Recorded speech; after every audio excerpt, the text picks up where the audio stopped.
I actually thought it was episode 4 today, but it isn't because we are kind of behind. It's episode 3, if I'm correct. You fucking joker. Yes. Episode 3 of the We Are Hero podcast. I am Gustin Games. Jordan, prime example. How's everyone's week been? Oh, 2 weeks. We haven't been live for a couple of weeks, so hope everyone's Just couple of weeks. Yeah. Just last week, boys. Just last week. Just last week. Yeah, unfortunately, I had university to attend to, but now I am done. Finger licking.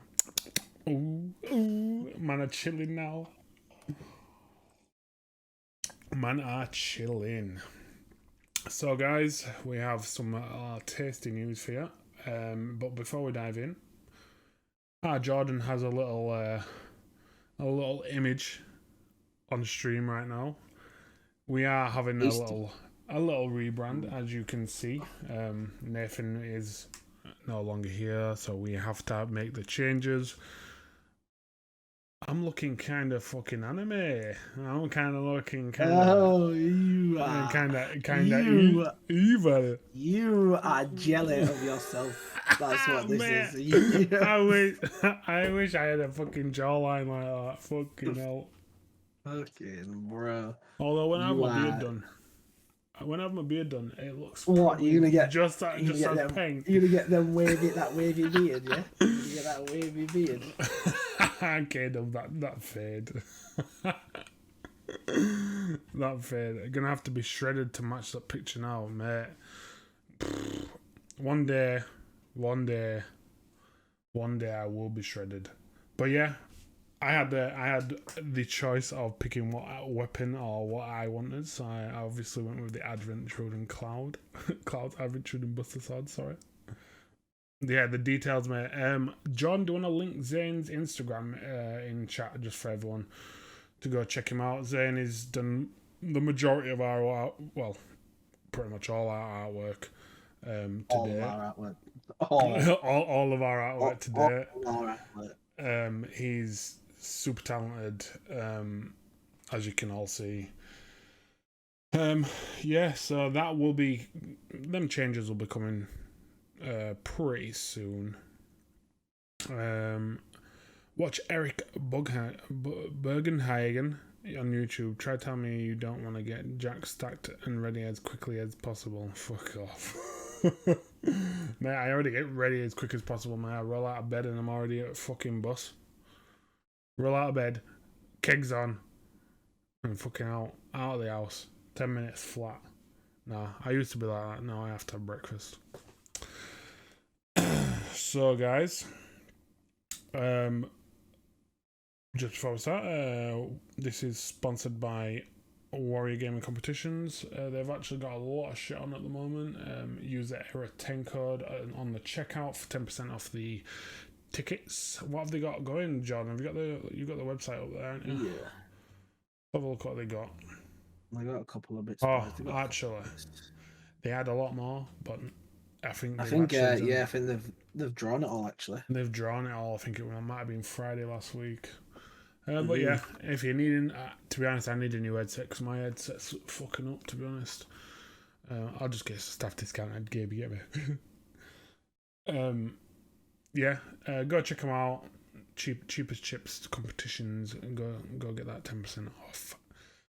So, without further ado, let's get going.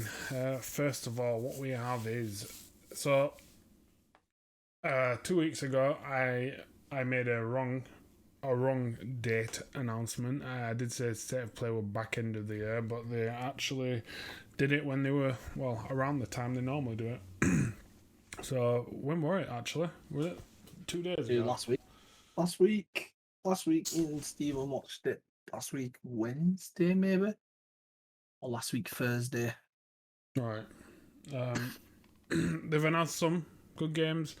A third of the State of Play was Deathloop. I don't know why I didn't put that in. Should have, really. Yeah, well, we can still talk about it, but to be honest, the Deathloop, what they did was, we'll fit it in somewhere. We'll talk about it. I'm pretty sure we'll talk about it. Yeah, I will. There's some bits they announced which were quite good for the game. Oh yeah. We'll Go on, John. Sorry. No, what are you saying? No, I was just going to say, while everyone's here, tonight, after the end of the podcast, the Smash tournament starts next week. John, did you... I thought you dribbled. Yeah. Yeah, the Smash tournament will start next week. So I will be getting a post up on Instagram and throughout the week, posting a few times. Make sure your character's picked. Mate, you win free Steam keys, and you've got a chance of winning a big £50 at the end of the finals. We have Super Trash Boatman, who was actually the winner of last season, so he will be joining us next week to ease us into the tournament. Or as the winner, I think he does get first pick of his character. I would say that's fair. What do you think? That's fair. 70 USD, baby. Yep, that is literally what he got. So it was £50, but he got a lot more. That could be you boys. So yeah, that post will be up tonight. Just keep your eye out and get your characters picked by next week to get your first. Nobody is getting banned. So nobody is getting banned. If you boys want to just pick Snake for the fucking fun of it, you pick it. But nobody. Snake and Sonic are not getting banned this time. Mate, I'm not gonna lie. Them finals were the fucking most disgusting shit I've ever seen. Bro, I don't care. Pikachu was doing some fucking voodoo magic shit. Oh my god, that shit was insane, B. Just think some players out there can play like that. Yeah, fucking mate. Tell me about it. Nasty. Did we actually say that the last DLC character is going to be at the end of the gen? There's going to be no more. Yeah, we said that last time. Last week. So I don't think everyone was guessing what they'd like it to be. Personally, for me, I was saying that I'd like to see the Monster Hunter. That'd be like good. A hunter, like I said, a hunter. Each different button input gives you a hammer or a long sword or a great sword. Mm-hmm. Mate, it'd be sick. Waluigi, mate. I think we're gonna have to wait for next Smash for that guy. You should probably gonna have to wait until that Smash after that for that guy. I don't know why he's not been in it. To be fair, mate, he's just not liked, is he? He's just not liked. The thing is, he's hardly in the games. Like the Mario Golf. He's not. Wait, actually, no, he might be Mario Golf. Actually, he is a playable character, isn't he? Yeah, he might be Mario Golf. I think I'm sure I've seen him on the trailer. To be honest. Yeah, I think he's in.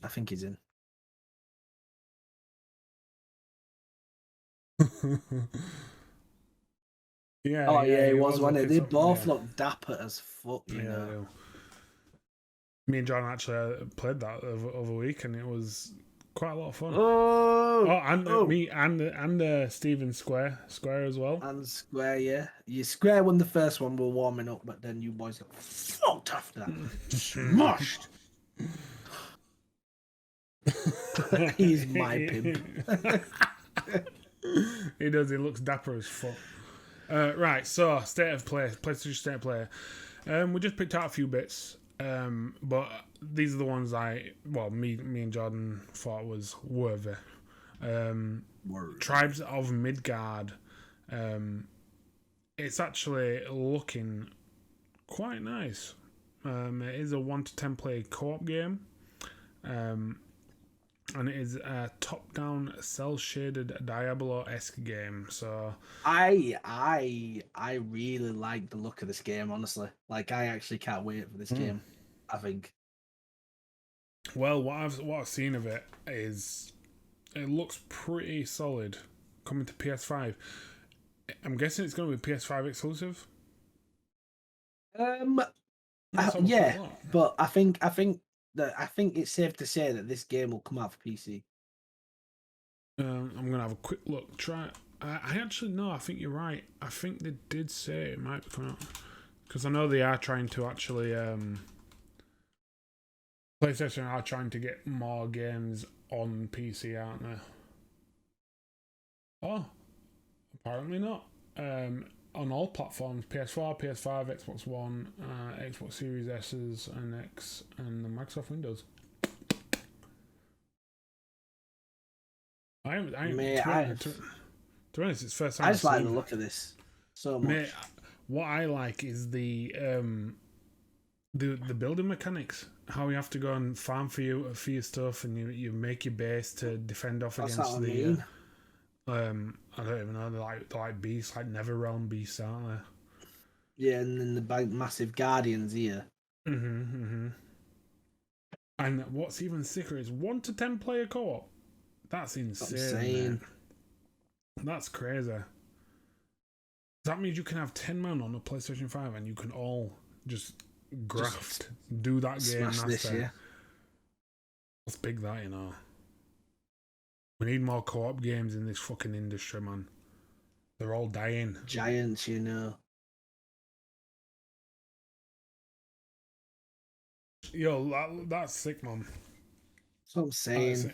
And all the characters, you basically make your own character. It's like customizable. Yeah, so changing. I think what they were saying is on initial drop there'll be 2 classes. You'll have a hunter and a warrior, I think, and then there's like 8 other classes. Yeah, you could almost say a 3D Terraria. Yeah. Hope it is crossplay. Yeah, I'm not gonna lie. Straight up, them Titans straight remind me of Hercules. Oh yeah. Oh baby, yeah. Coming 2021. For everyone who wants to know, it actually comes out at the end of this month, apparently. Nasty. The 27th. According to Steam, you can pre-purchase it on Steam. I'll tell you the price it is on Steam. Only 15 quid. Yeah, I think it only shows PS5 because it was the state of play. They probably got exclusive to show it, like the trailer. Probably. Yeah, most likely. Most likely, always seems to be the pillar of the thing. Games are only getting exclusives for a year these days. Yeah, no, it does look fun. I think it's very much gonna draw people in. You know, I think Norse mythology is quite big at the moment. You know, you've got Valheim, you've got Assassin's Creed, Valhalla, which did really well, and you got quite a lot that's coming out in that kind of era. Yeah.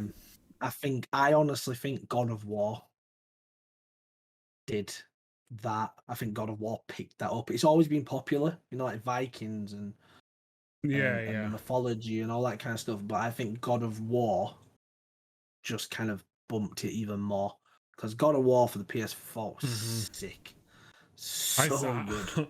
I still need to play that. You fucking waster. Steven still needs to play it. No, he's square. You waster. I'm gonna put your shame in here. I'm gonna put your shame in the chat.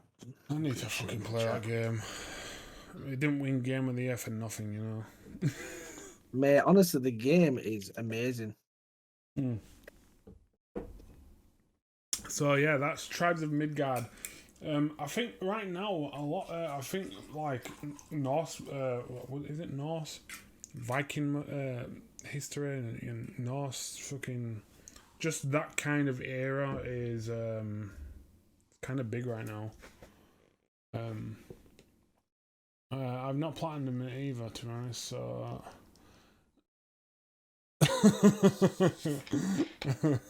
Jonathan's calling you out, Square, mate. Yeah, I feel they could have done more with the Shield, and I think it was definitely a game which opened up for DLC. God of War. Yeah. I'm surprised. Have they not released any DLC? No DLC. Wow, that's quite surprising. With the way that they ended the game. Like, I'm not spoiling it for anyone. I'm not saying shit.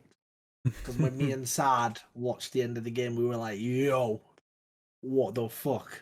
But the way they ended the game, and the fact that some like you go through the pot like the realms, through the gates, they're all like massive gates that you go through, and some of them are locked off. Like there's a couple that are broken, but there's some that are like actually locked. And it says that you can't go there, but that's it. Doesn't explain why. And we thought, oh, DLC to go into like, the underworld and stuff like that, but no, nothing like that. Yeah, mate. Oh my god, them end credits. He's writing some Marvel shit. Honest to God, you're That's watching the end crazy, credits and you're like sick, and then it just something else happens and you're like, oh, sick.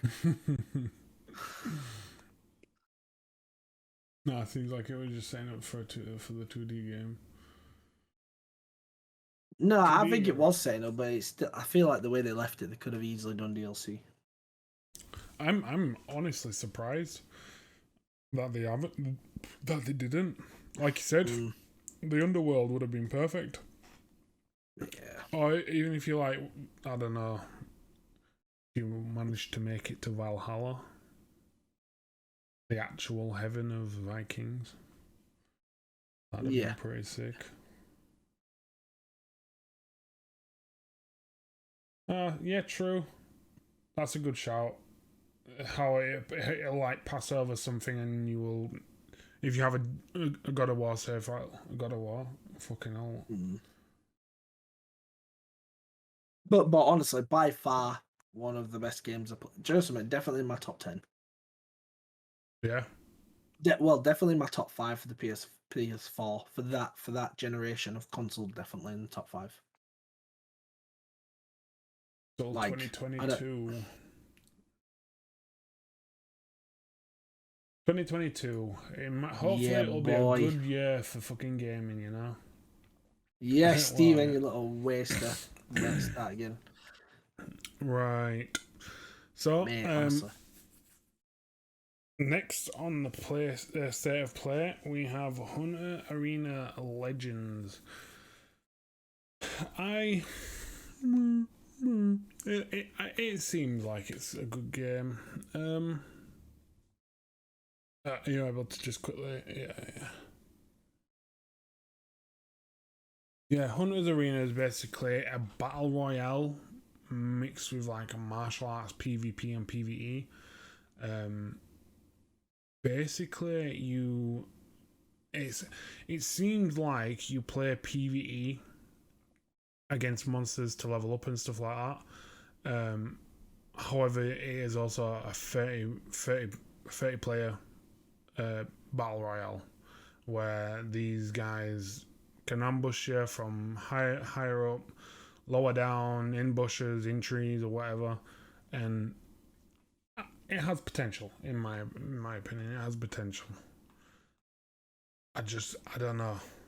It was like that. There was another game. I can't remember what it was called. It's like a martial arts game. I don't think it's out yet. Blades or something.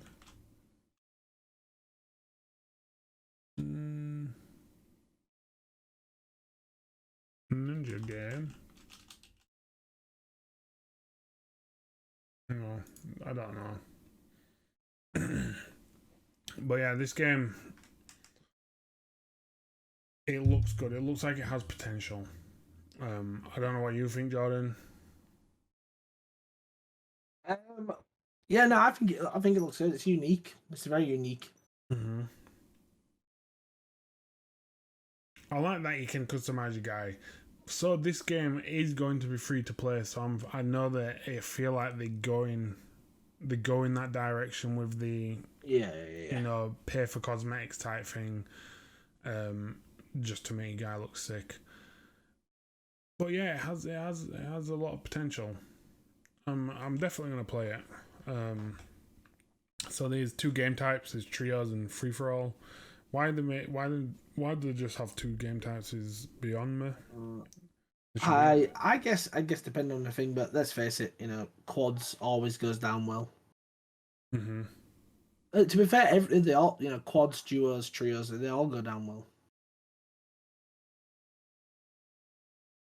what's saying here? Isn't it a fighting game which is a battle royale? Yeah, so it does seem like it is. So it looks like it's a PvE game, but when you come into like a 1v1 combat, it kind of turns to the For Honor type fighting, like the close third person over the shoulder combat, and it becomes like a different kind of play style. But like when you're not in that fighting stance, it kind of seems like it's like a free from PvE type game. Because in that trailer, there's a woman speaking, and she says something about while fighting the monsters in the wide open world, to level up, you have to be wary of people like you, the hunters or whatever. Do you think, with it being like a fighting game in that style, do you think it like you're in a battle royale, you meet someone, it locks you into a fight, or do you think it's going to be like open, like you could be fighting on that kind of level with somebody, and then their teammate could just jump in and fuck you up as well? So the fighting that they showed was a lot of one-on-one. Yeah. I it seems hope like that you can have the option to, if it does like lock you in, like snaps you into that fight.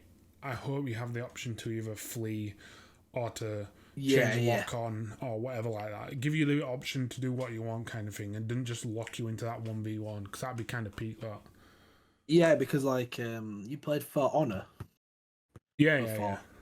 That's that looks similar to that in the sense of like it's not like it's not been done, but For Honor's very rigid, clunky. It's all about like your button presses and reacting to what your opponent's doing. That seems a lot more free in the sense of like your combos and your combat and stuff. Oh, Kickboard just said Warzone started the same, so there was no quad mode in Warzone, only trios and solo. Alright. I wonder if that's just like testing the waters then. Yeah, but just think like Destiny's been around for how long, and it's continuously only ever had trios. Yeah, weird that. You know what I mean? That's never changed. So yeah, so that's Hunter Arena Legends. It will be launched August 3rd and will be available for all PS Plus members to download for free. Oh, now the good bit. Now the game that everybody's looking forward to. Standard. Demon Slayer, the Hinokami Chronicles. No. I don't even really have to say it. This game just looks so sick, man. Honest to God, I cannot fucking wait for this game. Mate, I don't like the voice act, like the voices. The English voices? The thing is, right, when me and Kat started watching this, and she's not a big anime, she doesn't watch a lot of anime, so we started watching it in English. We watched one episode and we didn't watch another, and I was just like, I can't do this. Like, I don't mind this. Some animes I can actually watch in English, I don't mind it, because the voice acting isn't that bad. But this was one of them animes where I heard it and I was just like, nope. It just, it didn't feel right.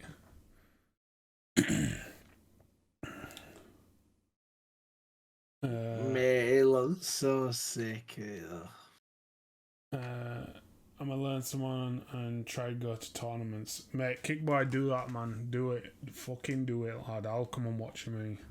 In Inosuke, with the fucking dual swords. Nasty guy. It just looks fucking. It looks so sick, doesn't it? What's sick as well? It's actually the team who made the Ninja Storm series, and the thing is, you can tell. Yeah, innit? Cyber Connect 2. That's it. I don't think there's a confirmed list yet, like a full list, but I think just looking at this, you can say that these characters are all definitely should be playable. Yeah. But you've even got like the guy that they save in the forest up there. Well, before they actually showed any kind of story-based gameplay, they showed just the fighting, and you saw the my naming is shit for animes. So the main guy, Todoroki, is it? Tanjiro. Tanjiro, sorry. Who's Todoroki? Yeah. Oh, that's fucking Todoroki's from My Hero. Yeah. So the main guy, you saw the other water guy. You know the fucking hell, him on the left, two up from the left behind the Thunder dude. the guy who helps. So what's his face? I'm so shit. The guy who helps Tanjiro. Yeah. So you saw Tanjiro, that guy, and the sensei with the red fucking mask at the top. You saw them fight. Oh, mate, what did you guys think to Mugen Train? Oh, mate, fucking, I don't know. We went to everyone, and everyone has a fair judgment on it. So some people were like, they thought that it wasn't going to be good. Like, it started off slow, so they seem to think it started off slow. But I was like, from the moment I started watching it, I enjoyed it. Yeah, I was same. I was locked in pretty much straight away. Me. Yeah, from the moment I started watching it, I was hooked. I'm just trying to find this full playable characters. These are the playable characters they've got so far that they're saying. 2, 3, 4, 5, 6, 7, 18 characters.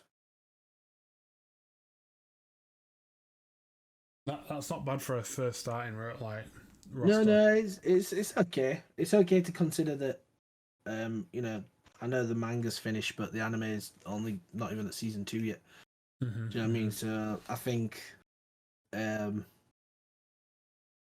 it'll go right up to Mugen Train.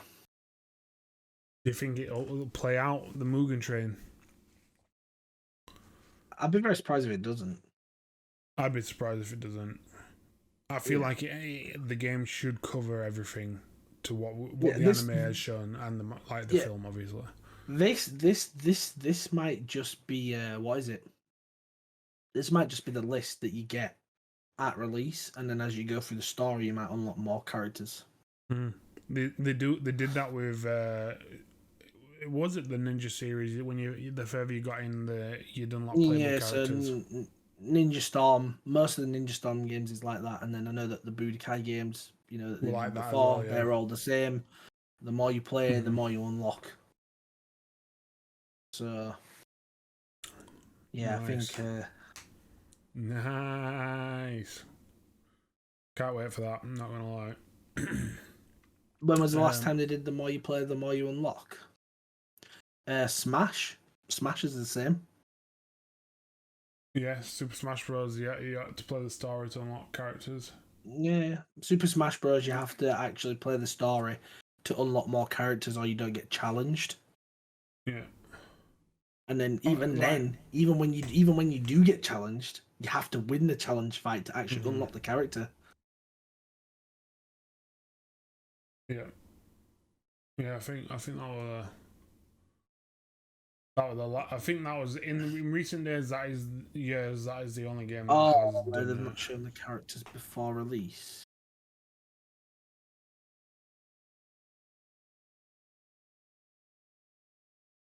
I don't know because I've never actually checked it beforehand. Oh, we knew everyone that was gonna be in Smash beforehand.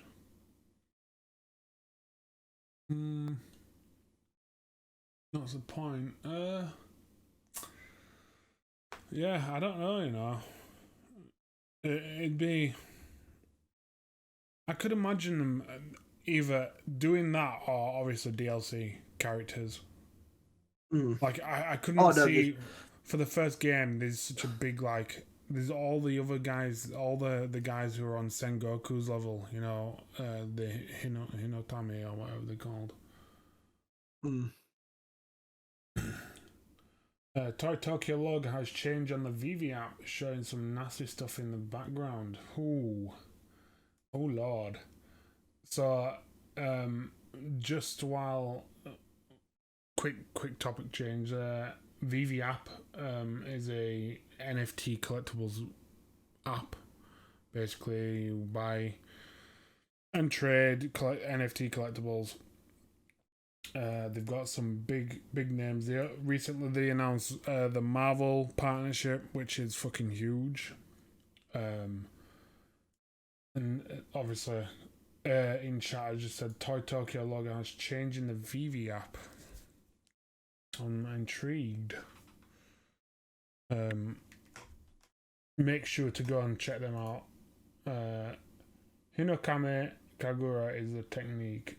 Is that Kickboy? Is that the technique where the higher ups basically, where the ones who are just fucking sick at fighting? The pillar, is that what I think you're on about? And I worry that they will come out as DLC. Yeah. Tanjiro's. Oh, right, okay. No, I'm on about the level of Demon Slayer. The ones above Tanjiro. Oh, do you mean the ranks? Like... Yeah, Hashira's. no, Kickboy. Oh, the Hashiras. Hashiras, yeah. I think they will come out as DLC, definitely. Oh yeah, definitely. Defos. But yeah, everyone go Super Trash, make sure to go check the VV app out. It's it's a good way to get your foot into the NFT crypto world. It's a nice little app. You're trying to get a Ghostbuster drop with the animation, bro. Have you seen how much that shit sells for at the moment? It sold straight for $1,000. Yep. Mate. That's the earlier ones. That's the earlier ones. That's not even like 2-3 weeks in, bro. That's like they sold for $1,000. Bought and sold, mate. I remember because I waited around me. I was like, oh, if it's like 400, I'll buy one because I know it'll go up. Mate, the first person to put one on, was 900. I was just like, that's what I'm saying. I can't afford that shit, man. What's going on? Yo, do you know 4K? Him is 4K. That is just him. Fuck me, man. Yeah, yes, it is. From Powerpuff Girls side. Yeah. So that is nasty. They have licenses from Cartoon Network, Powerpuff Girls, Adventure Time. Let me see if I can. All sorts. Find him. John will get it up. But yeah, go. You guys. VV is in its infancy. Pardon me. It's only been going since October last year. Not even in its first year. It's in its first year of fucking release. And look at that. 3.9K. I don't know if it'll focus. It will. Bring it out a bit. There you go. Jesus. 3.9K, bro. That is nasty. Absolutely disgusting. Ah, stay that is. Yo, my man's got one on. My man's just got one chilling at 18K because he's not bothered. He just keep that on 18K, and then when he's just the only one left on the market, that is mental, mate. 18 bomb. Yeah, did you know the Ghost Trap Jordan interacts with the Slimer Ghost from Oh, what? When you put them together? You put them together, and it sucks in Slimer. That NFT sucks in another NFT into the machine. That is sick. It's so fucked, man. No wonder it's dropped. No wonder it's on there for $1,000. Like, straight away. In it. Straight away. Bummer ass. Just a version of one of my tracks ran through my shitty 960 Panasonic portable tape player. Yeah. Alright, so yeah, Super Trash Boatman will be coming on next week, and he started up a YouTube channel, and he's got some fucking groovy old groovy techno beats going. It's pretty sick. Yeah, boy. Get him on. We'll get them on and get them shared next week. Feel free to drop your YouTube channel in the chat now, though, bro. Yeah, man, do it. Do it, man. Do it. So yeah, Demon Slayer. Just a few little bits about the company. I love it. We'll pick up the game and then we get to this. Well, obviously the company has done so well. It's done a lot of work for Bandai Namco on several Tales games. It's also done the animations for the Fate Stay Night series. And the Tale franchise, like animated adaptation of the Tale franchise. They're called UFOtable, and the founder Hikaru Kondo. Basically, the company has been indicted for tax evasion. Why would they do that? I don't know, but yeah, they've evaded about 1.2 million in taxes in the years from the years 2015 to 2018.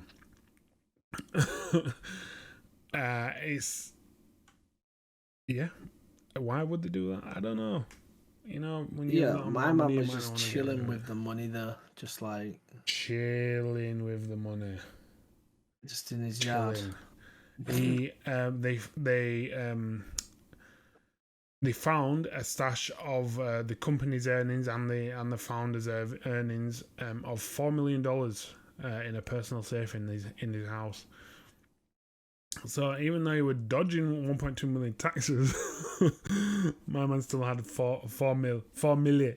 He had 4 million in his personal safe at home. 4 million in his personal safe, and my man's dodging 1.2 mil in tax. No. Jokes. So good and bad news. But basically, the studio have issued apologies to the fans, and said that they will be amending the indicting and repaying all the taxes in full, to be in compliant with the tax laws. They should have been doing that from the start. I know, it's stupid, isn't it? That it's just one of them, and it's like, let's face it, if you hadn't been caught, you wouldn't have said anything. Mm-hmm. You just carry on not paying your tax. Carry on doing what they do best by evading tax. You've been caught, so now you're like, I'm sorry, we can pay it all back. It's like, you fucking jerkers. So yeah, they are hopefully going to get out of deep water soon. Talking about this company, they are working on the next game of the Tales series, Tales of Arise. Basically, this was announced back in 2019, but again, they have released an official trailer, a release trailer back in April. It releases 10th of September this year on all platforms apart from Switch, obviously. But yeah, this is being made by Bandai Namco. I don't know if have you ever played a Tales game, Jordan? Yeah. Not recent though, not for ages. This looks sick. The last Tales game I played was Tales of Vesperia. I think they released. I think I might have played the one before that. There's so fucking many. I won't even be able to tell you what name it is. Mate, this one looks sick, bro. Mate, it looks fucking sick. It really does. So how the game plays, Jordan, is basically you have it's like an open world RPG, and like you come across enemies like what are already in the world, and as you come up to them, it goes into like an arena based RPG battle where you have like combos, normal attacks that do like certain moves. You can chain the abilities together to do like combo attacks. It's gonna be a good game. Vesperia are really good. But I know Square likes the Tales. Yeah, like you said, Tales series is amazing. Yeah, it is. Yeah, so pre-order now, it's coming on all platforms. They also released a official opening animation, which is this one playing now. Oh, this one, yeah. Yeah, this is just the opening to the game, which I thought I'd just put on here because the animation looks crisp. Yo, I don't know about the animation. This fucking soundtrack's nice. Oh mate, it's a fucking good song Yeah, as well. this is sick, it's a banger. Just Listen, as you guys already know, we can't play music for obvious reasons. That doesn't stop me from listening.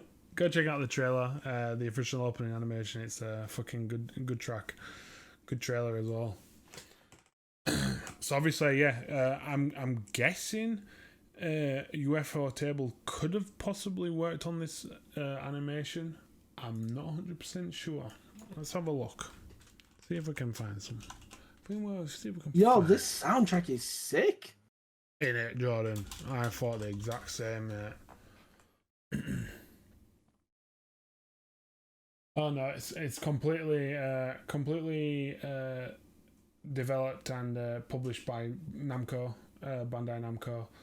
The composer of the song is Motai Sakuraba.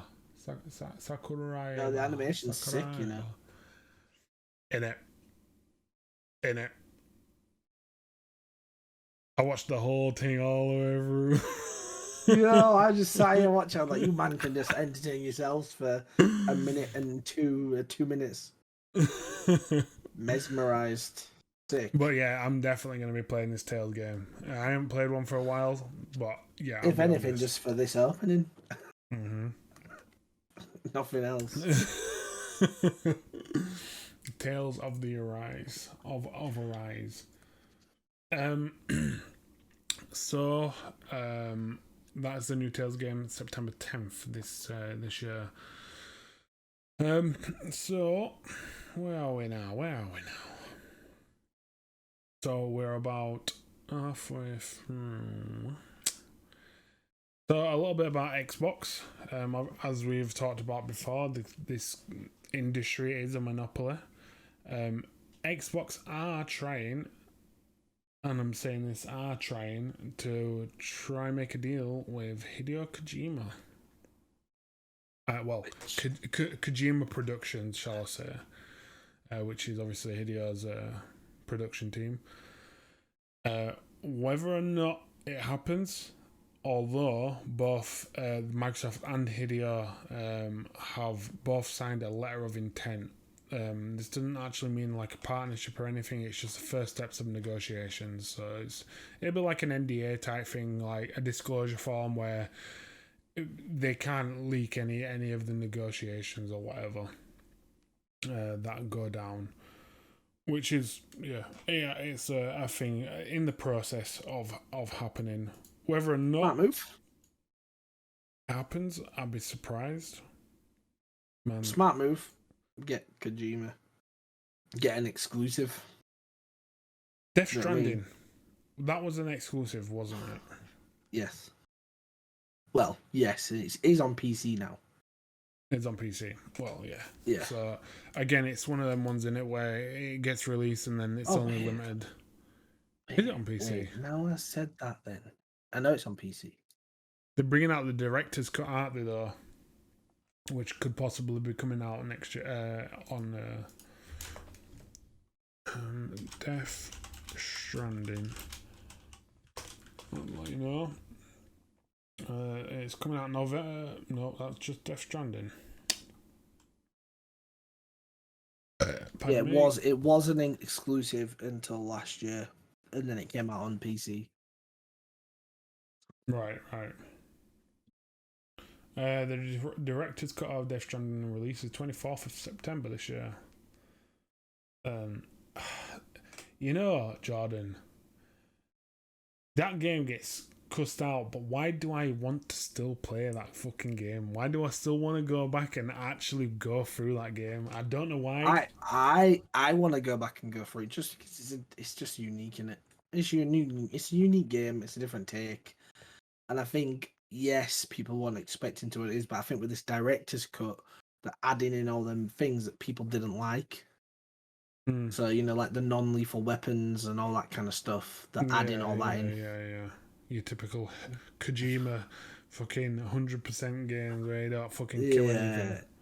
Exactly. This is Death Stranding. Death Stranding. What are you on about? Amazon Prime the game? Oh man, the product placement. If Amazon Prime delivered dead bodies, then yeah. Mm. Speaking of Amazon, I think Speaking of dead bodies, I think New World's release date's just been announced. Yeah, August 31st. It's Amazon's MMORPG basically. I played the beta, and it's quite fun. It's called New World. Go check it out when it's. Well, I think you'd be able to. Is it on Steam? I don't think it's on Steam. Oh, was it? I do think it was on Steam actually. So if you're interested in playing a new MMO, you can add it to your wish list. It's £35. New World. It's quite a fun game. Yeah, Amazon actually pulling the finger out and bringing out a half decent game.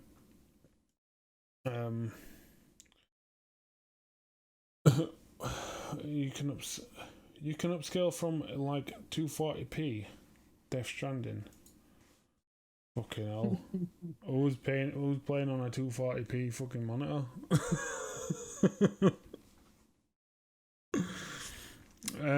Right, so last week, I say last week, 2 days ago, Summer Games Done Quick concluded.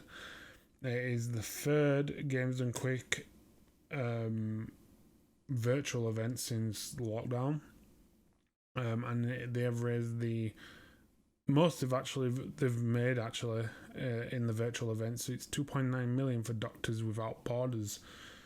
You can go check out all their videos on YouTube and Twitch, wherever you see fit. Just some of them games, mate.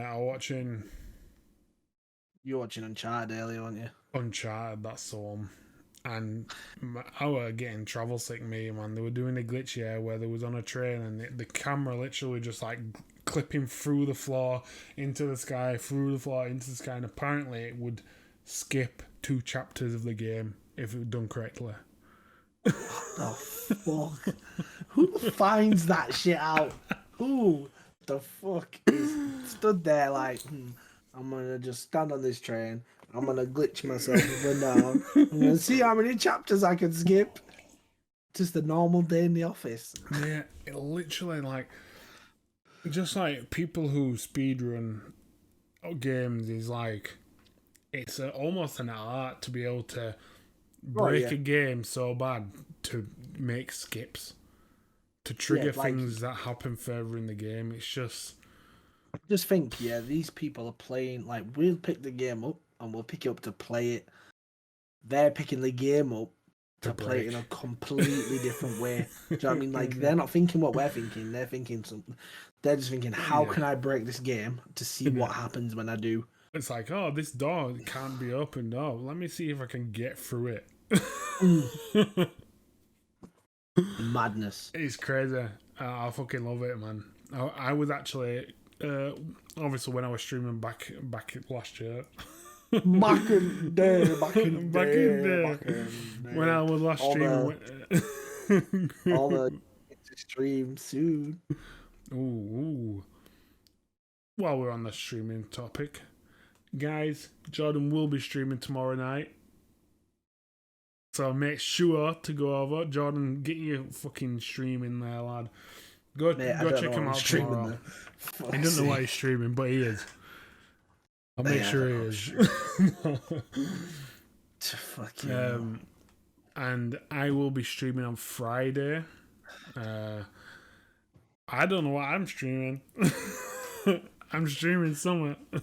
I can't wait to see you stream. No tournament then. Yeah. I'll still be going to the tournament, but I'm pretty sure we'll be back in time for me to stream still. Oh, what tournament? Digimon.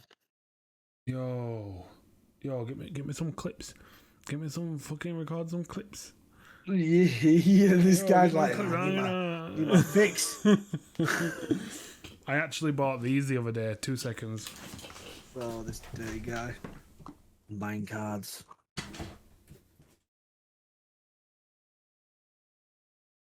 No, I don't think I'm going to go into tournament anyway, man. I don't draw level 4s. No point. There's no point.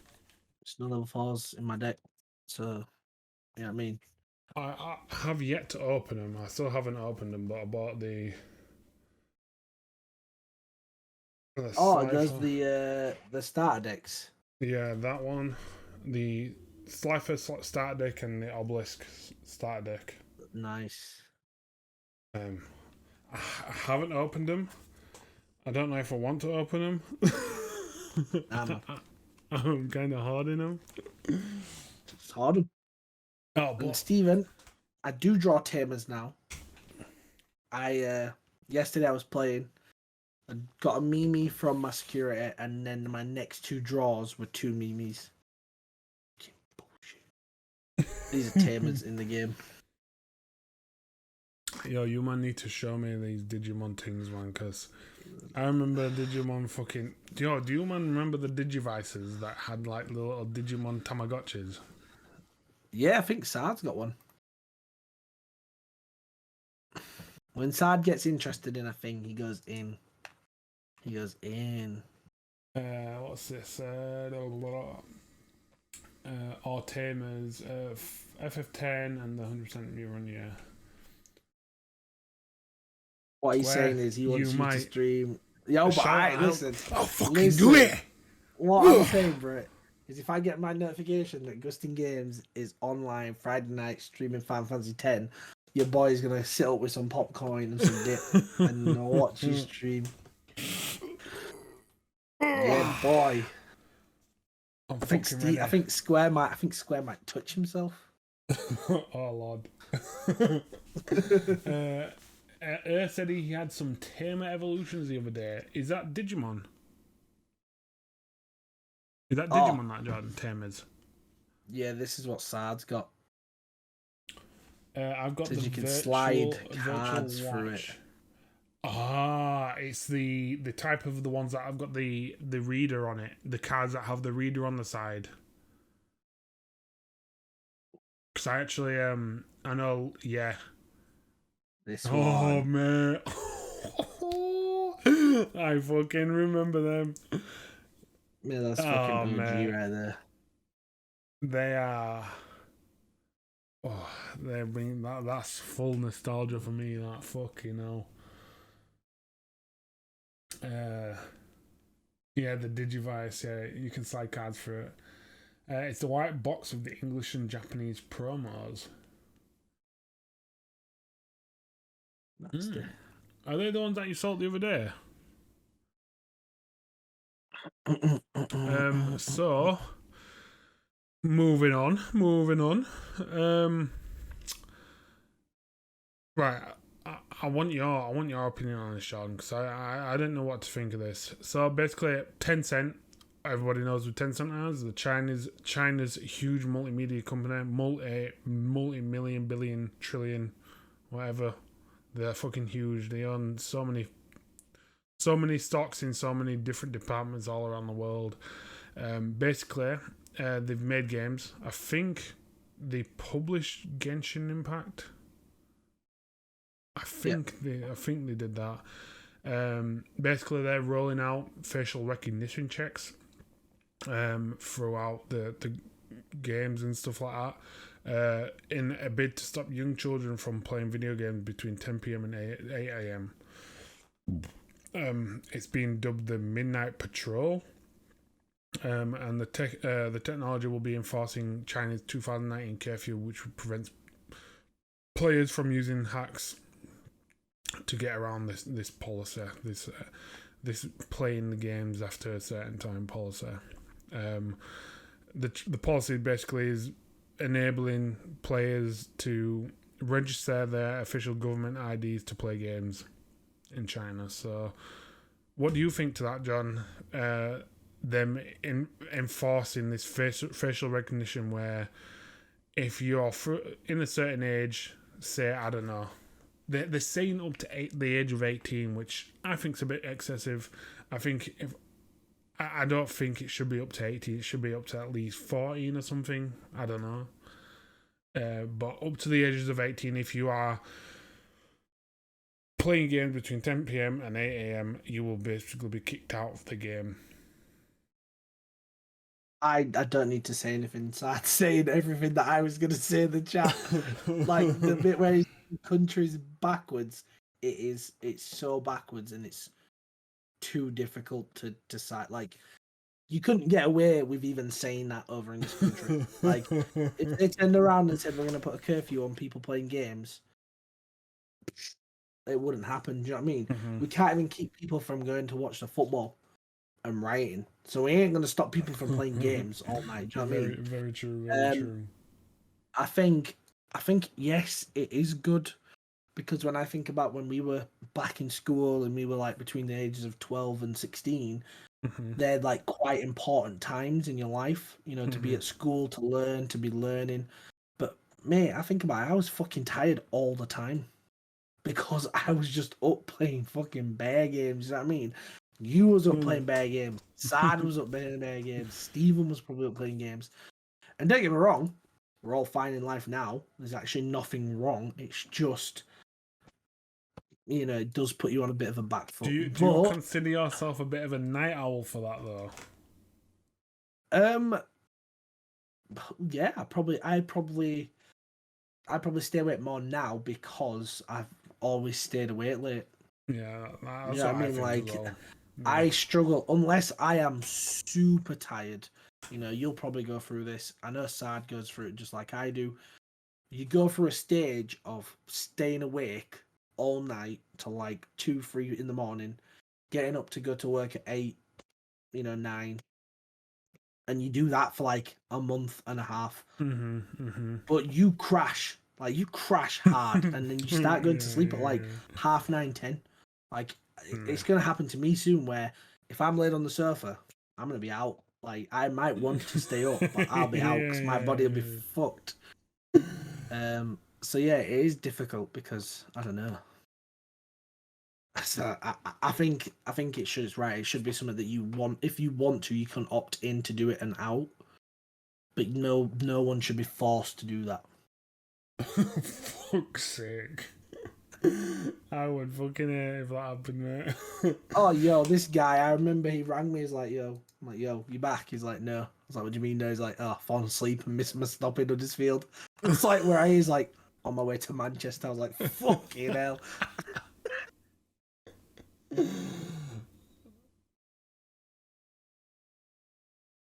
That's not too bad. I suppose that's not too bad to say you catch a lot of public transport. Nah, bro, I've never missed my stop, but I have been so bummy that I have. Like, I've fallen asleep on a train, and because I'm so disorientated when I've woke up from being so tired, bro, I'm looking around to find out where I am, and I'm like, yo, I missed my fucking stop. Yo, I'm just outside of Huddersfield by Deaton, but I don't recognize shit, and I'm like this. I'm just like looking around, I'm like, fuck, where am I? Trust me, mad. Yeah, Super Trash Bot man said something interesting. In China, most parents work what's called 996, which is 9 to 9, 6 days a week. Kids probably don't have much of anything else to do. Like, that is, I kind of get that, but again, like, I do believe, I don't know, if that's the case, like, it would be hard for parents, I would imagine, to enforce any kind of sleeping pattern. Yeah. The train sleeps are amazing though. It's like it's rocking you to sleep. Fuck's sake. That's joke. That's joke. So yeah. It's another one of them. It's one of them Chinese the thing is, we can't. Just it's really difficult because you say, well, what's your opinion, but you can't actually have an opinion on this because it's so so far out of your mind to even think about the possibility of being restricted from doing something you want to do in your own home. Like, obviously, in Eastern cultures, like bringing respect to your family, not disappointing. Like, it is a thing over here, but I feel like it's more enforced and more of an issue in Eastern cultures. Yeah, so, it's a like you said, it's pretty much like you have to go down this certain career to bring like pride to your family kind of thing, honor and stuff. Yeah. So it's like you said, it's a hard thing to cast an actual opinion on because we're so alien to their kind of their world that they're actually living in. Like Super Trash said, they work 9 till 9, 6 days a week. That's a madness, ain't it? Like, you think about that. 12 hours a day, 6 days a week. Bruh, I barely make it through 3.5 hours in my week. Steven works till 12. You know what I'm saying? Square. Could you imagine busting your ass 9 till 9, 6 days a week? That's no Final Fantasy. That's no games. That's getting home and going straight to sleep, waking up and going to work. Mad. Yeah, no, you're right. It is. It's crazy to grasp your mind around. So going on to I'm good, thanks. Going on to something a little bit better, a little bit more exciting. So Jordan has been a big advocate for this over the last couple of weeks. I think this is a couple of weeks. Last 2 years. Couple of weeks, mate. Since the pod started, I've just been like, yo, it's like fucking shit out of here. So basically, the co-developers of Star Wars Battlefront 2, Motive Monorail, they're working on a new Dead Space game. This comes from reports from Eurogamer and Gematsu, obviously two very well-renowned news outlets. They reported on that Motive will be working on some sort of revival for the franchise, which some are saying it's a remake. Could be a remake, could be a remaster. It could be just. It could be all. Bruh. But they are saying that they are reviving the series, and it is the co-developers of Star Wars Battlefront 2, so obviously EA, parent companies. I just think I would be happy with a remaster. But if they made a remake, it's a re-imaging, right? Yeah. So all I read on the articles I read today was it was a revival. That could mean anything. It could mean just like a HD remake. It could mean but I do feel like it's a bit more than that. I do feel like it could be a bit more of a remake-esque type thing. A imagining. So yeah, so it says on the 1st of July, something came out that says Jeff Grubb from Push Squares shed some new light on the rumored Dead Space game set to be announced during EA Play later this month, suggesting the project is actually more of a remake than a reimagining. As a reminder, so that EA Play takes place on the 22nd of July. So if you are interested in this, like I am, then you want to be watching out for the 22nd of July. Yeah, we'll be definitely we'll be definitely picking up on that next week as well.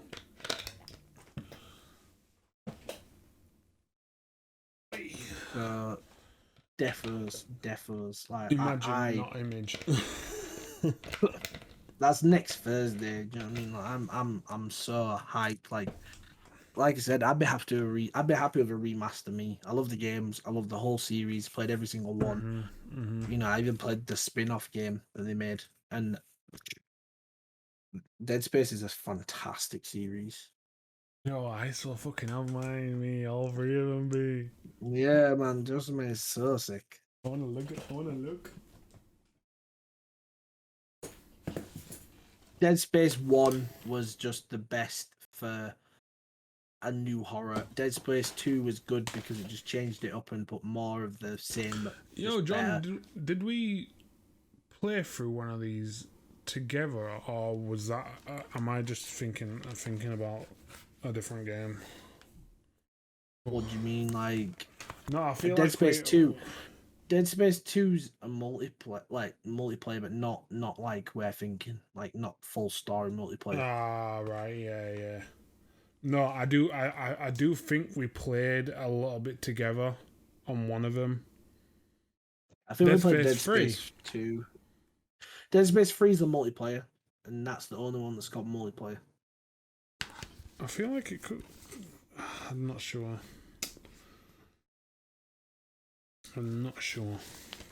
But yeah, that series. Oh, do you know something? Do you want me to tell you something? Actually, I'm thinking about it now, yeah?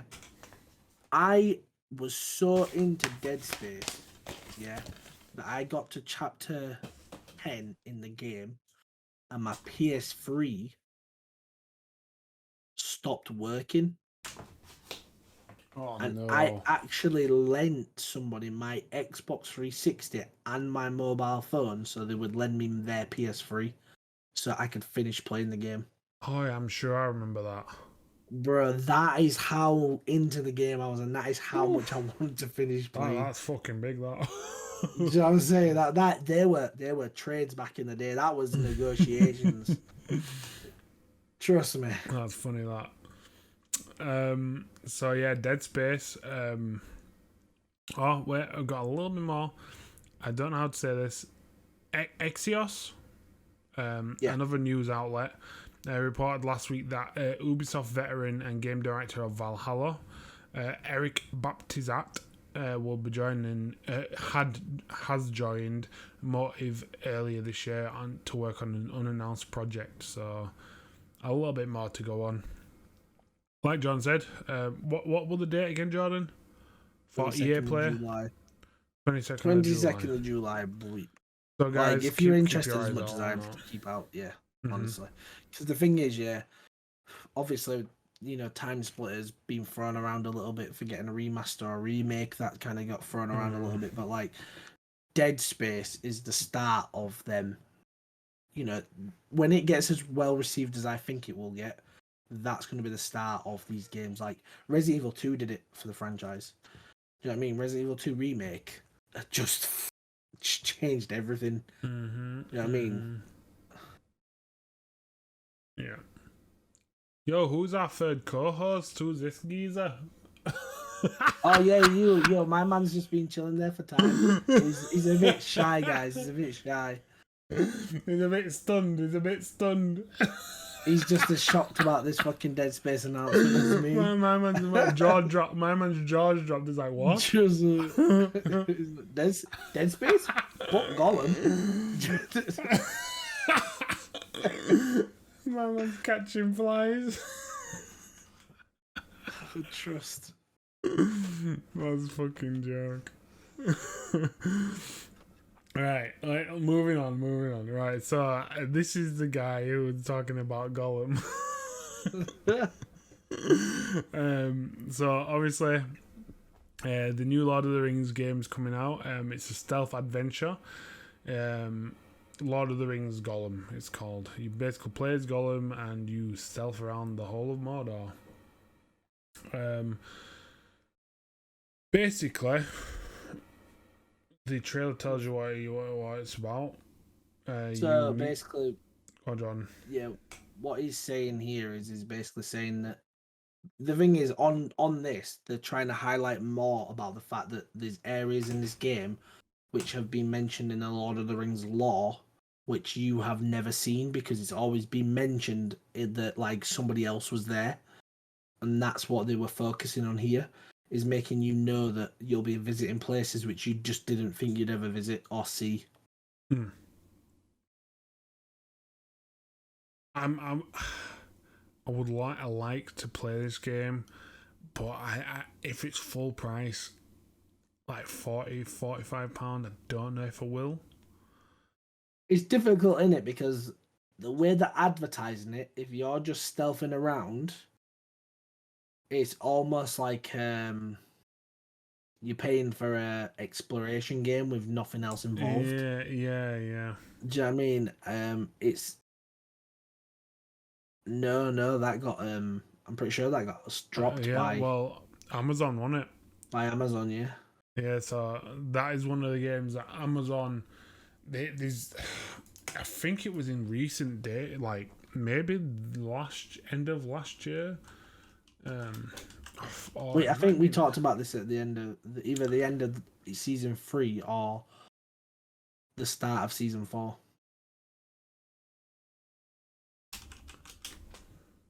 Mate, I'm not gonna lie, they need to do that.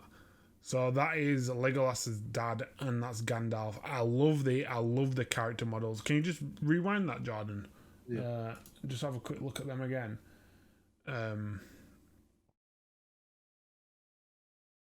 So that's a guy who works with Sauron.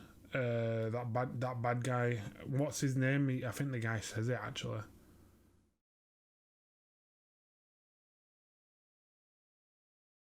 Wait. It's either the moth or the mouth of Sauron. The moth of Sauron, I think he says. I just think the character models are great, a nice different imaging of Legolas's dad, very elf-like. Yeah, I just like the new take on the character models. I hope we get to see some of the hobbits, in all honesty. You will. I hope you given this is a story about Gollum, yeah, you might find that they start right at the origin, which will be very good. Don't get me wrong, I'm a big Lord of the Rings fan. Games, all the games I've liked pretty much. I'd say 90% of the games. Oh man, I love Lord of the Rings. Fantastic. Yeah. So the Lord of the Rings MMO. So yeah, we would have talked about it in this season, end of season 3. I think it might have been the end of 3. Yeah, because it was over a dispute with Tencent. Amazon and Tencent had a fallout, and I think they was working on the game with them. There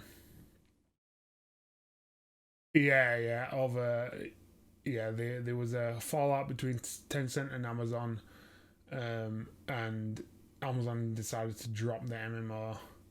Which, honestly, if they brought that game out, I would say it would be a big hit. I don't know if you think that, but what Lord of the Rings MMO? Yeah. Oh yeah, standard, mate. Honest, yes. I think that would be a huge hit. I play the shit out of it. I love Lord of the Rings. I love Lord of the Rings. There's nothing better than when you want to watch a film. You just want to sit and watch a lot of films. A wizard is never late. Trust me, sticking on the fucking Lord of the Rings. Precisely when he means to. Trust me, mate.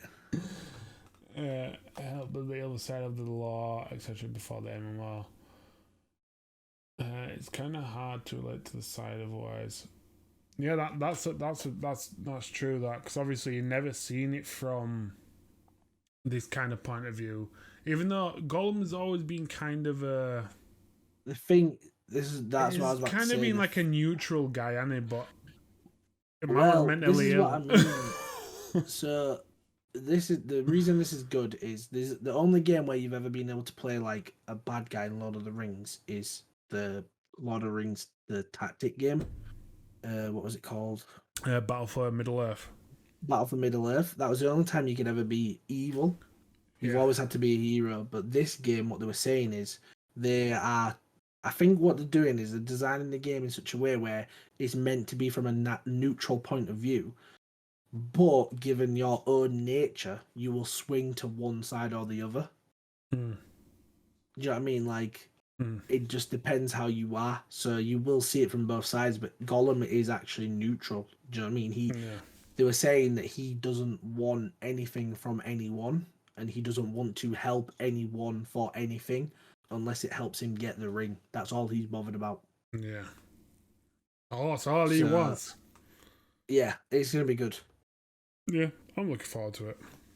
And I'm interested to see where they go. Like in the sense of, do you think they're gonna go like literally from from the start through Hobbit all the way through to the Lord of the Rings to the end? Or are they gonna start somewhere in the middle and finish at the end? Or are they gonna start at the beginning and finish in the middle? Because I unfortunately don't see them going all the way through. Nah, no, I don't either. I don't either.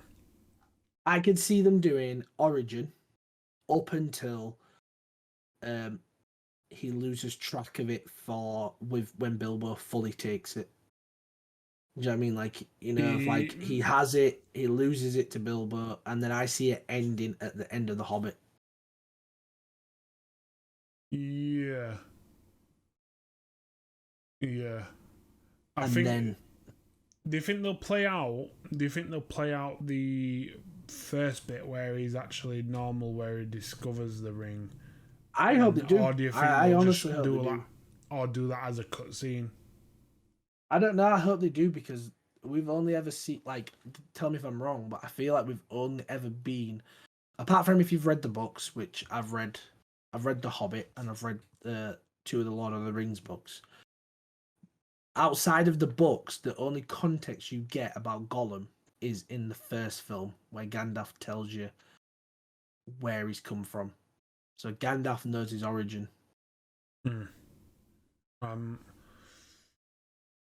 Feel like when is it the Hobbit? There's a part where it actually goes into his backstory a little bit, or is that on the first film? It goes back to when he was Gimli, not Gimli, sorry, Smeagol. When he was Smeagol and he is a normal guy and then discovers the ring and he sees his decaying process. Maybe actually. Yeah, so, well, yeah, again, it's the same. So in Lord of the Rings, you get the whole thing where Gandalf tells you that he used to be a hobbit, that he decayed to the ring, and it's very brief. I feel like in The Hobbit, you get the same context, just in more detail. Yeah. You get to see it in more detail. You actually get to see the decay. You actually get to see him kill the other hobbit. Yeah. And then, like, decay and eat the fish and then, like, go into Gollum. Yeah. But outside of that, there's nothing else. Yeah, I think for the hardcore fans, and I think for the Gollum backstory, I think the games could do well. No, I think they could. We'll have to wait and see. So yeah, that was shown last week, I think it was. Yeah, that was at State of Play, and again, yeah, I think it's good. I think it's gonna be good. I just, like I said, it's one of them where it's gonna flop or be very good. Mm-hmm. Do you know what I mean? Like, it's got to have a bit of something. I think that's why Alien. That's why I think Alien Isolation did so well, because it's the same thing where you sneak around, but actually it's got elements of combat and action. Mm-hmm. And I feel like if that game doesn't have it, it's definitely going to be made for hardcore fans rather than everybody. Yeah. Yeah, I agree. So we've got a few little bits here. I'll just skim past them. Pokemon theme park is opening up. It's less of a theme park, it's more of a nature reserve. Basically, customers come, walk around a nature reserve, and find out and learn about Pokemon. You actually find the Pokemon also, but all these Pokemon are handmade with crafts and whatnot, which is pretty cool. If you ever go into Japan, it'd be a nice little sightsee. One day I will be going Pretty Pokemon much. Wonder Park. Yeah, it's called the Pokemon Wonder Park. Pretty much is the IRL Pokemon Safari. Yeah. John, do you want a quick little? Do you want to link that in chat so man can see? Animal Crossing is getting a Monopoly adaptation. Basically, it has the same premise, apart from certain few aspects. Basically, you don't collect 200 gold when you pass go. Instead, you get a chance of buying at Nook's Cranny to buy decorations to go towards your overall Nook Mile total. The winners of the Nook Mile of the game is the person with the most Nook Miles. Man, this is what I'm saying. Even in this guy, my man is trying to fucking bleed you dry. You don't pass go to get 200 bones. You go pass go to give him your money. What the fuck? In it. That's exactly what I thought. My man's fucking coming into the real world now, man. He's not... This guy's just trying to bleed you dry, mate. That's what I'm saying. Like, before you start that game, you're broke. You don't earn money in Animal Crossing Monopoly. It's a different kind of game. You're trying to get yourself out of debt. Fucking jokes, all this game is about, is getting Nook Miles for fucking Tom Nook. That's what I'm saying. That's the objective of the game. Get them Nook Miles for fucking the capitalist bastard. But yeah, if you want to have a look at that article, it will be up in chat in a second. Yeah. Nintendo have sued a ROM site, ROM Universe. These guys, the founder, the owner of the site, Matthew Stallman, one guy on his own, lost the case to Nintendo over copyright infringement and distribution of Nintendo games illegally. This was finalized in April this year, I think it was. But the case started in 2019. Unfortunately for our friend Matt, he was charging people a premium to use the site. Tom Nook, the final Smash character, fuck off. Mate, if that were the case, Jesus Christ. Release the damn games yourself than Nintendo Social. They ain't making money for any of these resells. Oh no, that's what I'm saying. Dumb. Yep, this is the. I think this is probably why he got caught out. Obviously, there's so many ROM sites. There's so many, you can get so many different free ROMs everywhere, anywhere. Because I think he was putting a premium on the website and people were paying. I think that's where he got caught out. Got greedy, basically. Pretty much. Basically, Nintendo sued him for $2.1 million. Which is not a fucking little bit of money. So yeah, the Nintendo settled on a $2.1 million settlement. And what is so joke is it's actually jokes, man. All he had to do was pay £50 a month, basically for the remainder of his life. However, the guy missed his first payment. I ain't written it yet, but the guy missed his first payment. Are you telling me, this guy was sued 2.1 mil, and he was given a payment plan of £50 a month, and he missed his first fucking payment. Oh my fucking god! You're looking to be broke if you're doing. Trust me. Fuck you. Twitter user Ochio7 said, assuming there is no interest, that would take him 3,500 years to pay off. Bro, listen, this is jokes. I just get that message. You missed your payment. You now have to pay 2.1 mil up front. You have 30 days. What the fuck? Fuck's sake, man. Oh my god. Can't be taking money from ROMs, carry them together and get nuked for that. Get all my shit for archives.org. Got them links. Got his stuff from other ROM sites and then made people pay for it. Pretty much. What a G. What a fucking broke bastard. So yeah, if you're gonna get ROMs, guys, don't go to fucking ROM Universe because you'll get fucked. A little bit more on Nintendo. So obviously we all know retro gaming is a big thing for auctions and collectors and stuff. But a factory sealed copy of the 1996 Super Mario 64 with a condition grade of 9.8 A++, pretty much undamaged, which I do not know why it can even be graded that 0.2 off of 10. That's just because it'll unfortunately be degraded on the color or washed out because of just being sat there not doing anything. I spit on him. That's what I was like, bro. You think like some of the cards you pull from like your packs or comics you get, like you could take that comic straight from the seller, from the supplier, put it straight into a bag, not even look at it, put it straight into a bag, and then get that sent off for grading. But because it's actually not been manufactured to a standard of 10, that could still get like a 9.7. Same with cards. Do you know what I mean? It's fucking savage. Like, I'm talking, you have to get a perfect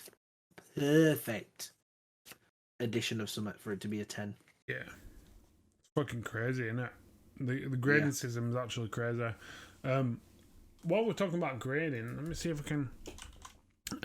if anyone is looking to get any grading in basically card grading, there's actually a team in Leeds now that do grading. I will link the company there. They're called Get Graded. Basically, it's obviously not PSA grading. It's not as high end. But if you want in just some grading, I think they take up to 6 weeks to get back. Like, you send them off, you get them back within 6 weeks. Whereas PSA is like, it can be over a year or up to a year to get your graded cards back. Yeah, like I don't know. Where is PSA? PSA's not over here though, is it? It's American, is it? yeah. Yeah, no, it's American. So. I think PSAs are the standard at the moment. Yeah, either that or there's. So is Get Graded being given like an official, like, you know, this grading actually counts type of thing, like a certification, right? You know, like so, everyone will go to PSA.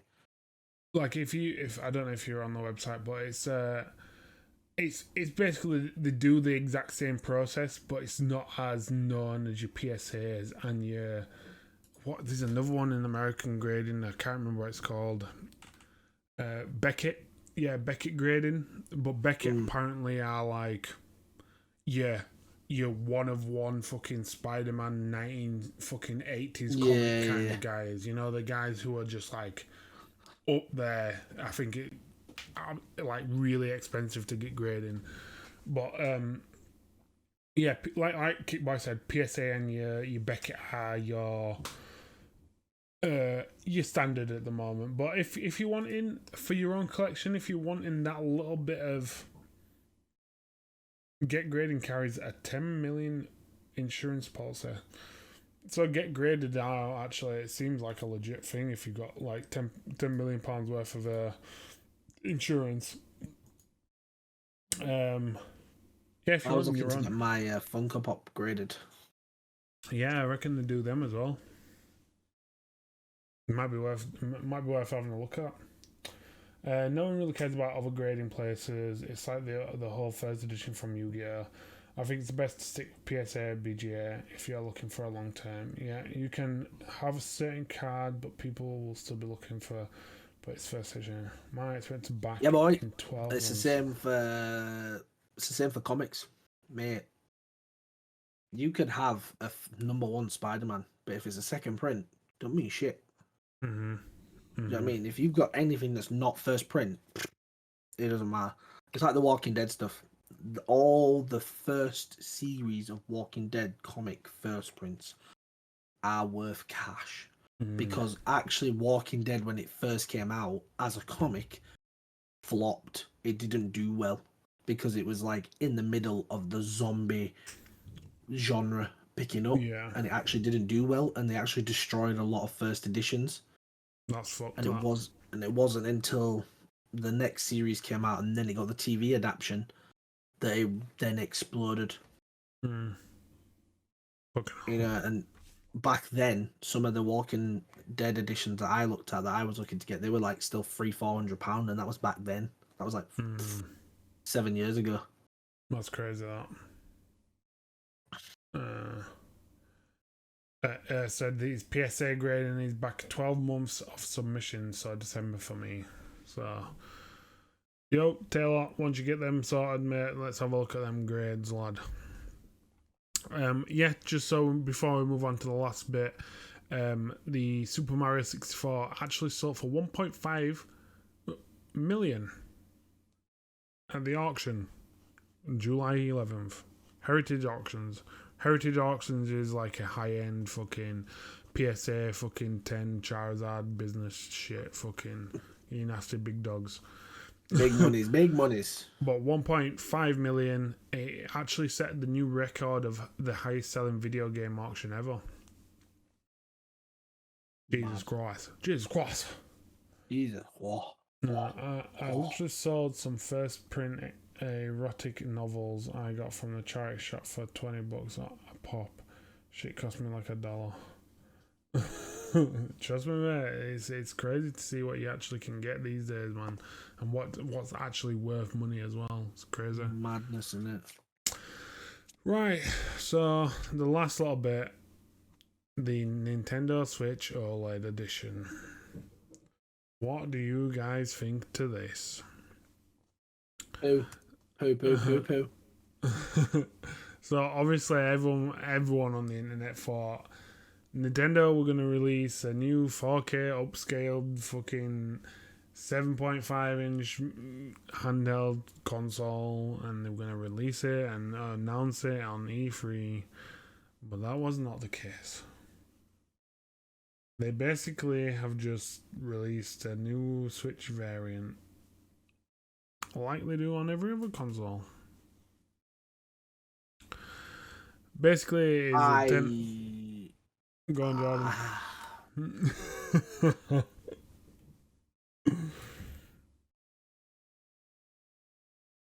You're giving me the PSP too. Fucking hell. I never thought I'd even see that console name again. PSP 2, fucking hell, I'd love that, me. It's actually funny, just while we're on the topic of that, quickly before I forget, just for anyone who doesn't know, the PSP, the PS Vita, and the PS3 PlayStation stores are all getting shut down this month. Yeah. So they're all getting shut down, which I thought was it was announced at the State of Play. So yeah, this is the new OLED. I think it's 1080. Is it 1080p? Or is it still 720p? I'm not 100% sure about that. Let me just have a check.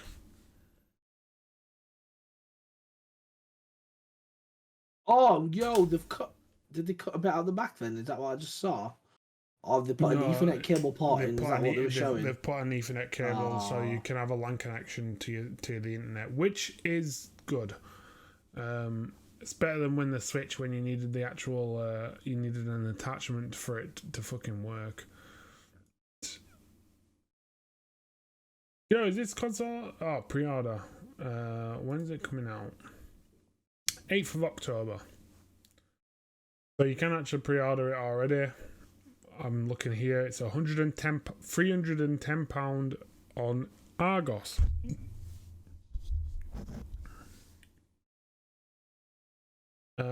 So yeah, go check that out. I'm probably not going to get one. I'll probably just wait for. Well, is the Pro even going to be a thing? You know what I say, something? The one thing that looks like it's changed the most is the fucking dock. The dock in it. Well, apparently you can buy the dock. You can buy the dock separately. Oh, so they're making it so you can buy the dock separately.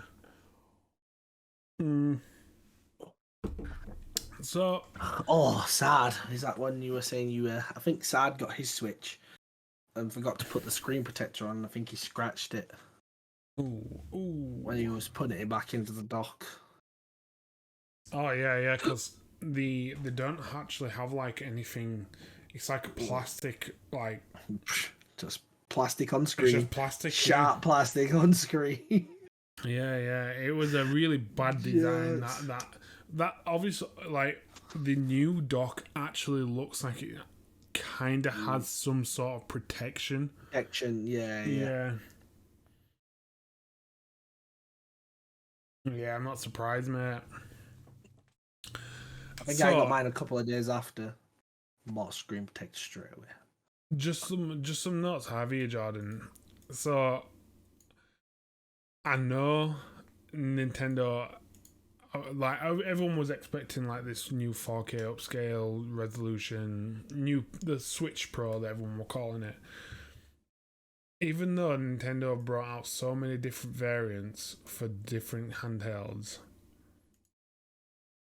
do you think everyone should still be disappointed?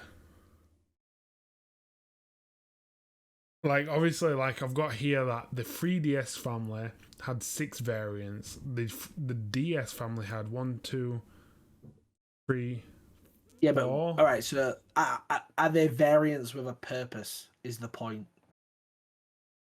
Because let's face it, this variant doesn't have a proper purpose. You get what? An inch and a half of extra screen. Yeah, but you get an inch and a half of extra screen for the 3DS and the 3DS XL. Yeah, but you got a C stick as well, didn't you? No, that was the new 3DS XL. That was the new 3DS XL. Mate, that thing, do you know how confused customers were? Can we have one of the new 3DS? It's 3DS, yeah. Do you want a new 3DS? Or do you want a new 3DS? And they were like, what's the difference? And you're like, for fuck's sake. Bro, I had one woman come back on, she bought one of the slab ones. What were they called? The ones 2DS. That don't fold. The 2DS. Yeah, she bought a 2DS. The one I've got. Bro, yeah, she brought a 2DS and she came back on Christmas Day. She was fucking vexing. She's like, I bought this. She came back unboxing. I bought this for my child. They couldn't play it all day. You forgot to put the stick in. Bro, I turned it around. I was like, stick's in the back there. She was like, well, why didn't the instructions tell me that then? I'm like, for fuck's sake, man. What the fuck is wrong with people?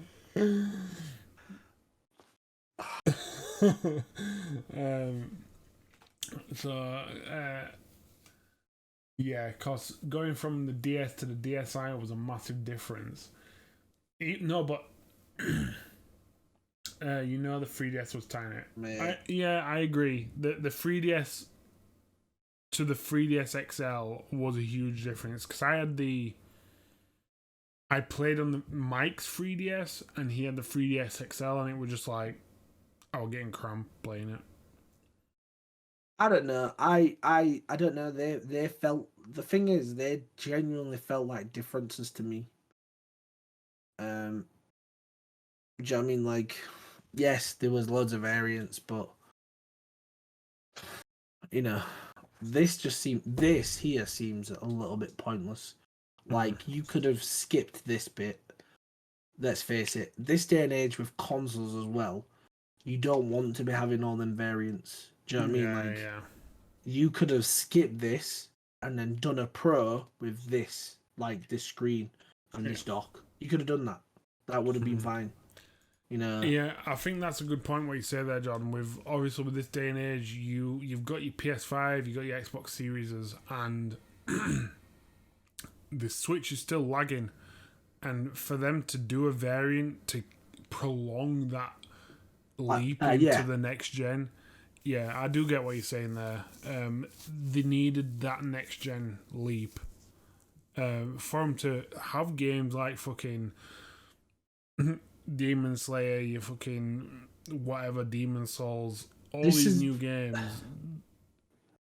They I needed I the console. feel I feel the Switch does really well because it's got two things. First off, it's got Mario, right? It's got Mario, and it's got Mario, it's got Zelda, it's got them games. Them two things there, sorry, in terms of a game, it's got. So it's never going to struggle no matter what it does. But it really and truly also has a great IP for a console in the sense like the fact that you could have your handheld and then stick it in a dock and have it on your TV and then pick that up and not really drop any quality and walk off, go outside, go to a friend's with it, that is the sell. Do you know what I mean? That right there is the sell. Do you know what I mean? Like if you were to pick a console, but you said to somebody, oh, I'm always out and about and I'm liking to do stuff, but I want to play games, you'd recommend a Switch because yes, it doesn't get all the games straight away, but it does eventually get them. Yeah, and that's better for a lot of people these days, especially given that there's a lot more traveling for people to go to work and people have more time to less people have more time to play games while they're commuting and on doing all that stuff. Like Sad said, you couldn't imagine taking having a fucking handheld PS5. yeah, You know what I mean? No, it'd be crazy. So yeah, I think the reason they can get away with this is because people will still buy the console. Yeah. And that's it. And I think Nintendo know that. I think that's the one thing that Nintendo have always had. They know that their console and their games will always sell because It's Nintendo. you know what I mean? It's Nintendo. That's it. It's Mario. It's Zelda. Do you know what I mean? It's Mario and Zelda, and that's all you got to say. Do you know what I mean? Like there is always games like, well, that's not always, but there's always games like Days Gone, and there's always games that are similar to Halo and Gears of War, but you very rarely get games that are like Mario and Zelda. Yeah, Do you know what I mean? yeah. As exclusives. Do you know what I mean? So unfortunately Nintendo are in a good place and they always will be. For as long as that Mario as long as Mario is there, they will always do well. And Pokemon. Yeah, and Pokemon. Yeah, Pokemon. That's what I'm saying. I had a family come into work over there, and there was like the son. It was a mum and dad and a son, and the son was maybe like 9-10-year-old. Comes and says, "Oh, have you got this? Have you got a Pokemon game for the PlayStation?"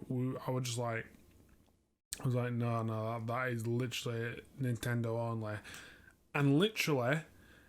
I didn't persuade him because the kid wanted Pokemon. the Pokemon Let's Go Pikachu or Sword and Shield, so I kind of taught him into what kind of games they were. They ended up buying a Switch. Yeah, because they know Pokemon is the only console you can play that game on. Nintendo, sorry, is the only console that you can play it on. So they bought it. And like Sad said, it's just a console to sell games. Yeah, no, it is. It's just console to sell games, and like Sad said, he said, look, I'd recommend anyone to buy a Switch to experience Breath of the Wild. And when you can say things like that, that's what sells a console. Because yeah, I would as well. I don't think anyone who's a gamer and enjoys an adventure game, you will not dislike Zelda. Like you will not dislike Zelda. It's so hard to dislike Zelda because it's just an amazing game. Yeah, you know what I mean. I Like so unique. I loved that. Was the first game I played on my Switch, and I did not stop till I was close to 100%. Bro, I was saying to Sad bought his day release. I went down to his on day release. We were sitting there chilling, eating food, playing Zelda, and I'm sat there. And before I got to his, I was like, oh, I don't think I'm gonna get a Switch straight away. I'm not that interested. I don't think yet. Mate, he was playing Breath of the Wild. I was watching him play it. He let me have a bit of a go. And that was it. Straight away, I was like, I need a Switch. Like straight away, I was like, I need Switch. I need to play this game. That was it. Do you know what I mean? Straight up, that was it. I need to play this game. Strong game for the Switch release, wasn't it?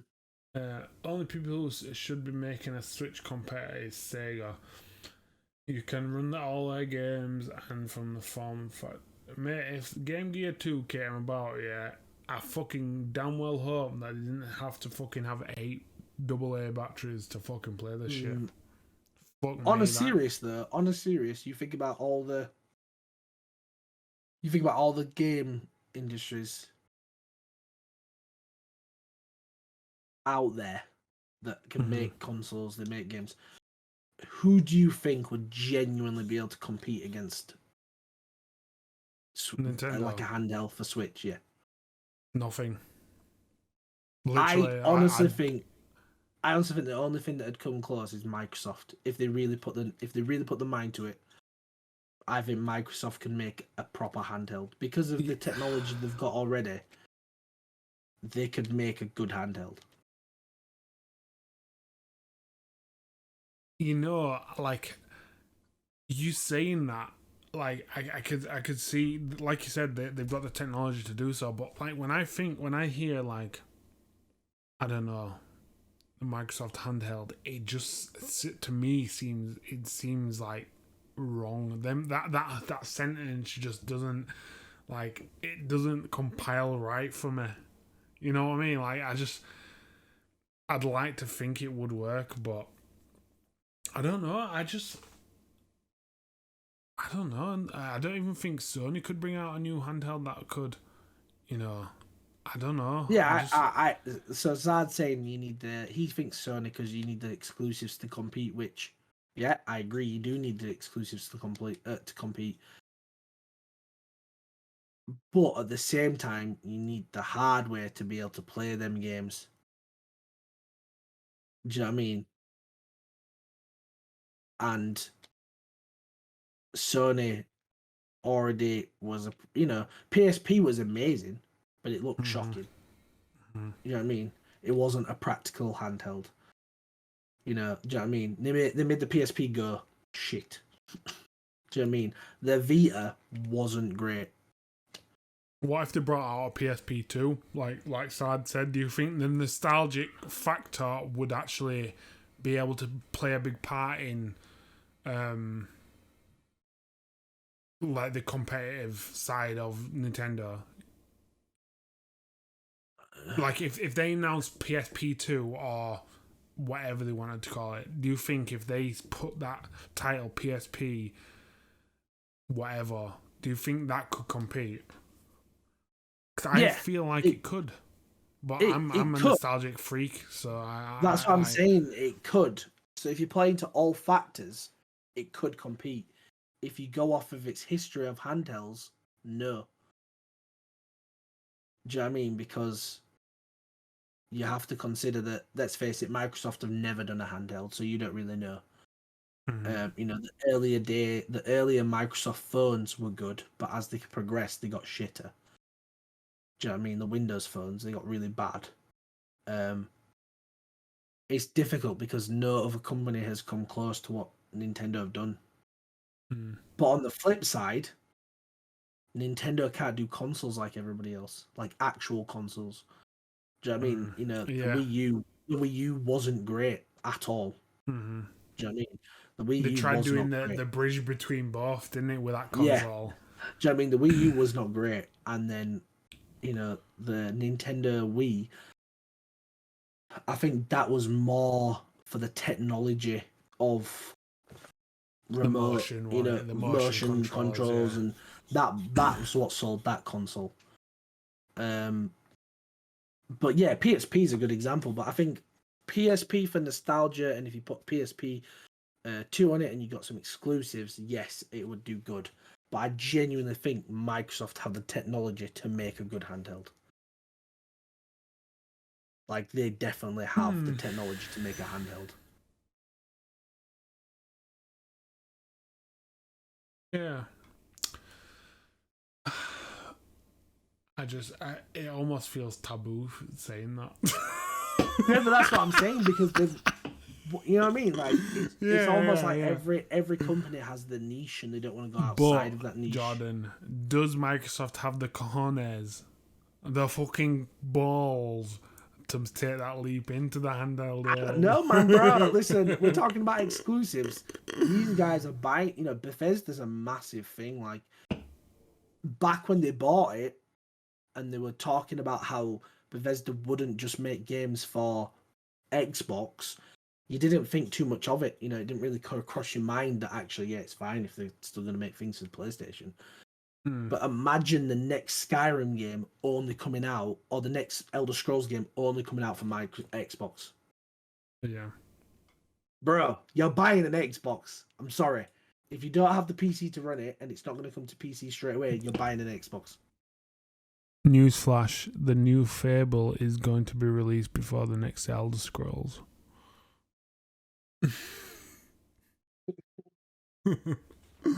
Yeah, that's true fact.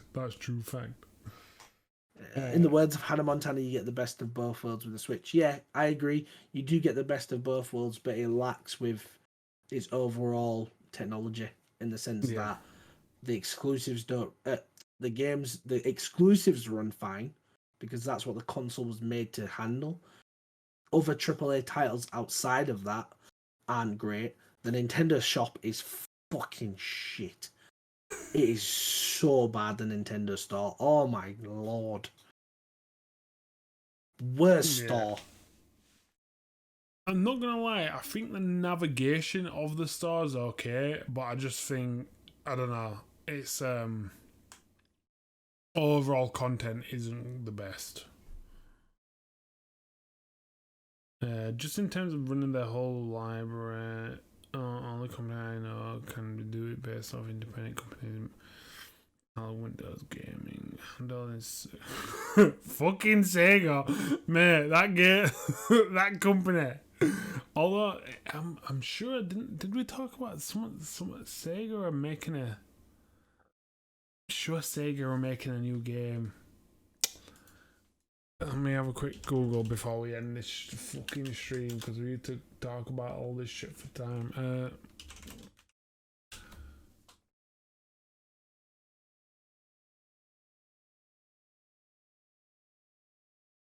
Yo, did Sega publish?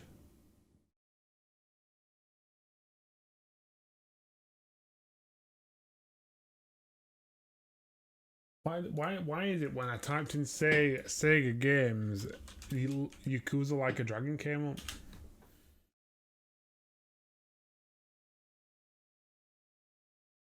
Yakuza Like a Dragon came up. So Sega published Yakuza Like a Dragon. Didn't know that. And they published Persona 5 Strikers. But isn't Sega owned by Nintendo now? They're probably under the same umbrella of Tencent, I bet. Tencent owns everything, bro. Right, guys, so before we fucking go over the 2 hour mark, let's fucking wrap this thing up. It's been a good... pardon me. It's been a good podcast. We've enjoyed the interaction. The interaction has been fucking astounding. I love it. On point. Jordan will be streaming tomorrow. Will you be streaming tomorrow, John? Yep. Jordan's streaming tomorrow. When I get back from the tournament, I'll be streaming.